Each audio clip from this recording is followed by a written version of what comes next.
یہ دھرتی اسلام کی جائے پیدائش ہے۔ اسلام باہر سے آیا ہوا کوئی مذہب ہے، یہ سراسر غلط اور تاریخی اعتبار سے بے بنیاد ہے۔ اسلام اسی ملک کا مذہب ہے اور سبھی مذاہب میں، سارے دھرموں میں، سارے ریلیجن میں سب سے پرانا مذہب ہے۔ یہ دھرتی اسلام کی جائے پیدائش ہے، یہ مسلمانوں کا پہلا وطن ہے۔ اس لیے یہ کہنا، یہ سمجھنا اور یہ بولنا کہ اسلام باہر سے آیا ہوا کوئی مذہب ہے، یہ سراسر غلط اور تاریخی اعتبار سے بے بنیاد ہے۔ اسلام اسی ملک کا مذہب ہے اور سبھی مذاہب میں، سارے دھرموں میں، سارے ریلیجن میں سب سے پرانا مذہب ہے، سب سے قدیم اور پرانا بھی ہے۔ اسلام کے آخری پیغمبر حضرت محمد صلی اللہ علیہ وسلم اسی دین کو مکمل کرنے کے لیے تشریف لائے تھے۔ اس لیے میں واضح طور سے کہتا ہوں کہ بھارت ہندی مسلمانوں کے لیے وطنی اور دینی دونوں حیثیتوں سے سب سے اچھی جگہ ہے۔ حضرت مولانا تشریف لائیں اور اپنے صدارتی خطاب سے ہم سب کو مستفیض فرمائیں۔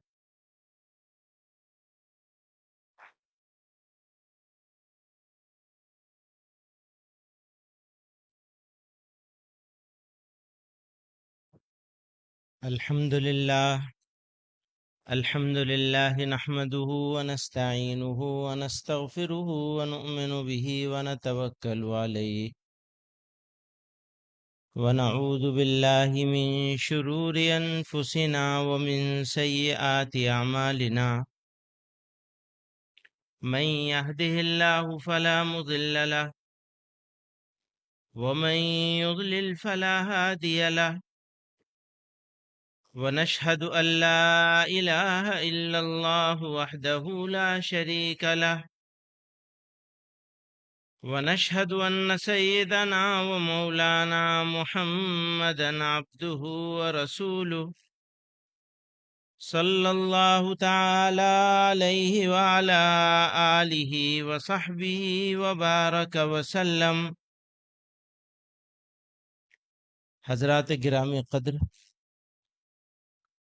جمعیت علماء ہند حریم ملت کی پاسباں اور عظیم امانت کی کلید بردار جماعت ہے۔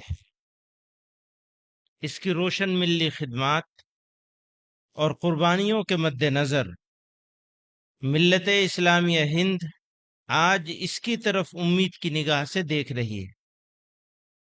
اس لیے ہم سب کا اہم ترین فریضہ ہے کہ ہم اپنی وسیع تر ذمہ داریوں کو محسوس کریں اور قول سے زیادہ عملی اقدام کو اپنا وتیرہ بنائیں۔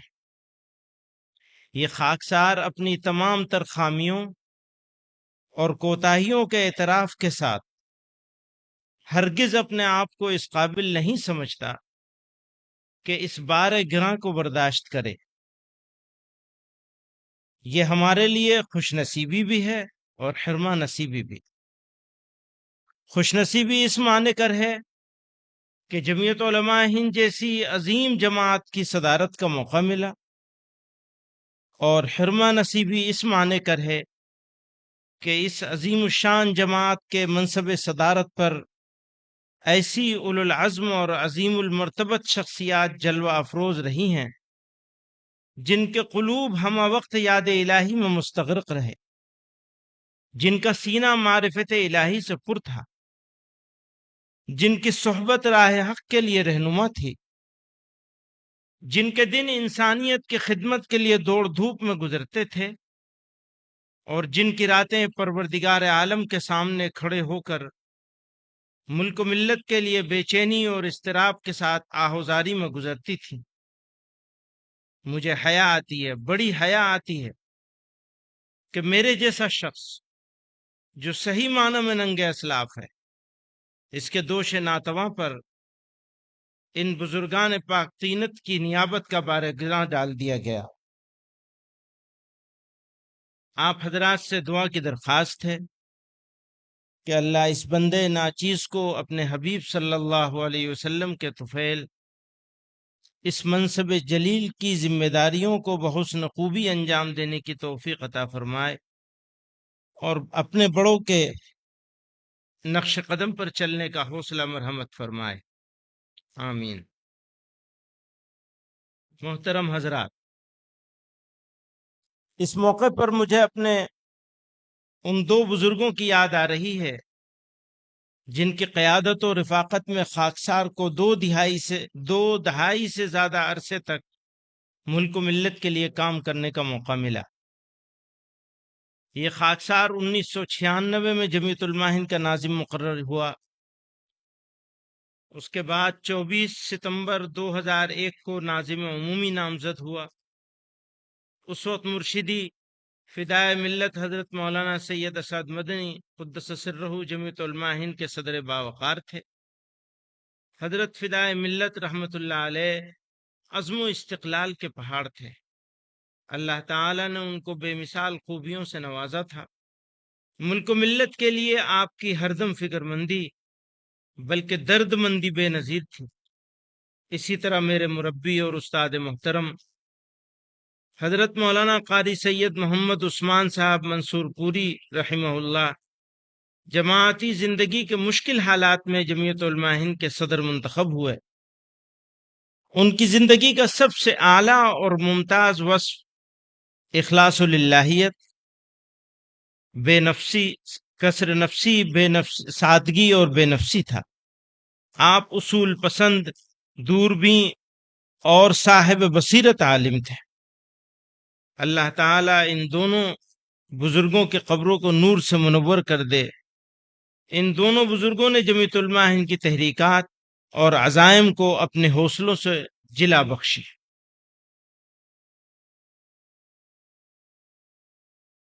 ابھی حضرت مولانا رحمت اللہ صاحب دامت برکاتہم ختم نبوت کا تذکرہ کر رہے تھے، تو میں حضرت قاری عثمان صاحب رحمت اللہ علیہ ختم نبوت کے عنوان سے کام کرنا انہوں نے شروع کیا، تو اتنا کام کیا، اس طرح وہ اس کام میں لگے رہے، اوڑھنا بچھونا ایک طرح سے بنا لیا کہ لوگوں نے ان کو مجاہد ختم نبوت کہنا شروع کر دیا، جو بالکل بجا تھا ان کے۔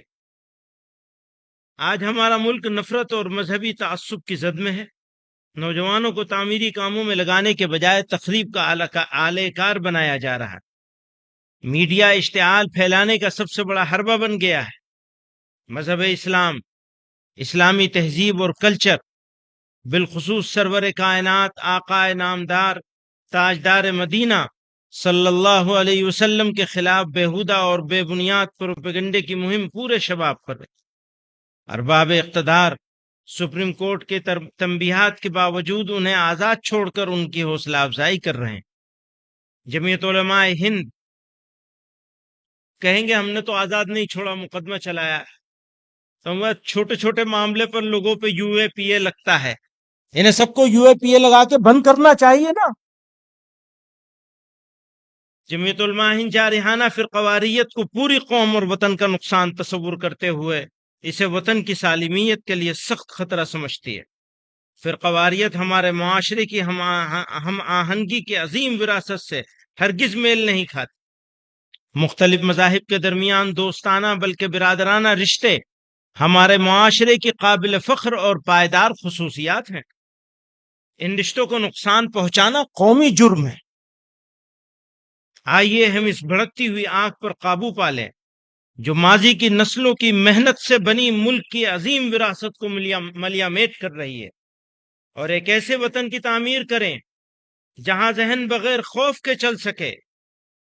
آج کا دور اصول اور آدرشوں کی حفاظت کے لیے جنگ لڑنے کا دور ہے۔